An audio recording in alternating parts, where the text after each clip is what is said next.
America blinked first. The most powerful military on the planet, with aircraft carriers, stealth bombers, and billion-dollar defense systems, quietly sent a message to Iran. The message asked for a ceasefire. Iran said no, not maybe, not let's talk. Not we need conditions first, just no.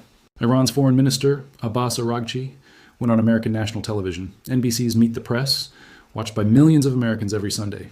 He looked directly into the camera and said words that should have stopped every newsroom on the planet. This doesn't work like this. There needs to be a permanent end to the war. Unless we get to that, we need to continue fighting. Think about what just happened. America asked the country it has been bombing for 10 straight days to please stop hitting back. And Iran said no, live on American TV to the American public directly. That single moment tells you everything about where this war stands. Because a country that is losing does not reject a ceasefire on national television. A country that is losing begs for one. So what is really happening? Why did America ask for a ceasefire after only 10 days? 10 days ago, military planners were confident. Operation Epic Fury had launched with a clear promise: fast, overwhelming, and decisive. Massive airstrikes would kill Iran's supreme leadership. The government would collapse. Regime change would happen within days. America would declare victory before the world could process it. Clean, quick, done. That is not what happened. By day 10, not a single one of those objectives had been achieved. Instead of a collapsing government, Iran selected a new supreme leader almost immediately: Moshtaba Khamenei, the son of the man killed in the strikes. He pledged to continue everything his father stood for. Iran's government did not fracture, it unified.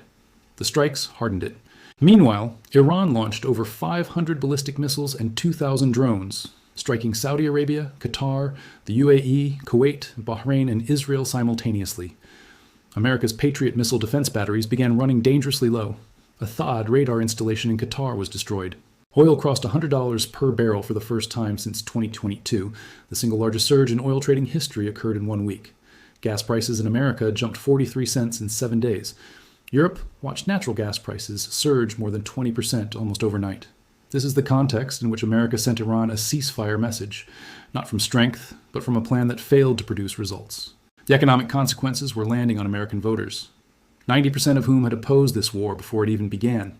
Now comes the part most media coverage gets completely wrong: why Iran said no. The instinct, when watching coverage of this conflict, is to frame Iran's rejection of the ceasefire as stubbornness or ideological rigidity. But Iran's foreign minister did not reject the ceasefire offer privately. He rejected it publicly, on American television, in English, for a specific reason. He said, "We have negotiated with the United States twice, and both times they attacked us in the middle of those negotiations. In June 2025, during the 12-day war, the same pattern emerged. Diplomatic signals, apparent progress, then suddenly, bombs. Then, in February 2026, active negotiations were underway in Geneva. 3 days later, American and Israeli strikes hit Iran. Twice. Same sequence, different month, same result." Iran's leadership was not reading the ceasefire as a genuine offer of peace. From Tehran's perspective, it looks like a request for the other side to pause and return for a third strike while Iran's guard is lowered.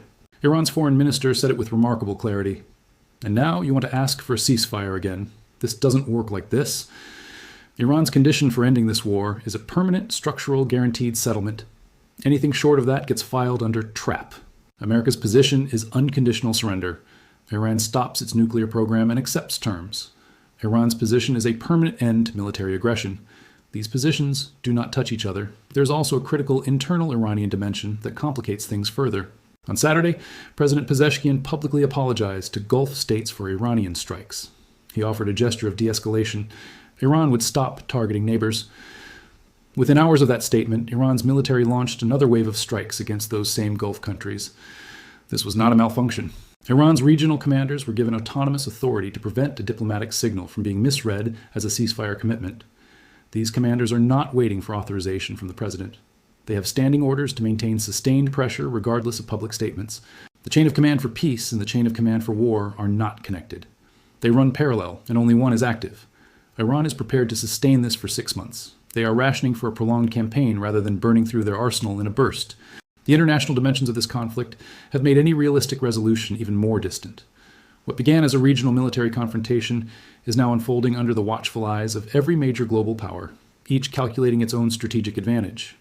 Russia has already confirmed that it is providing Iran with intelligence on American military positions.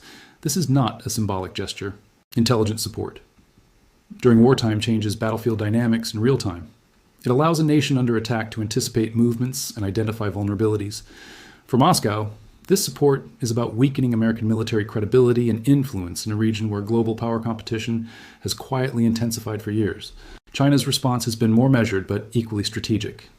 The Chinese foreign minister has issued warnings about the conflict spreading across the region. Privately, China is watching something far more valuable unfold: the slow erosion of American military credibility in front of a global audience. Every missile strike, every failed deterrence attempt, every sign of strategic confusion is carefully observed. For a rising power, these moments are studied. Meanwhile, Europe is confronting a very different kind of crisis.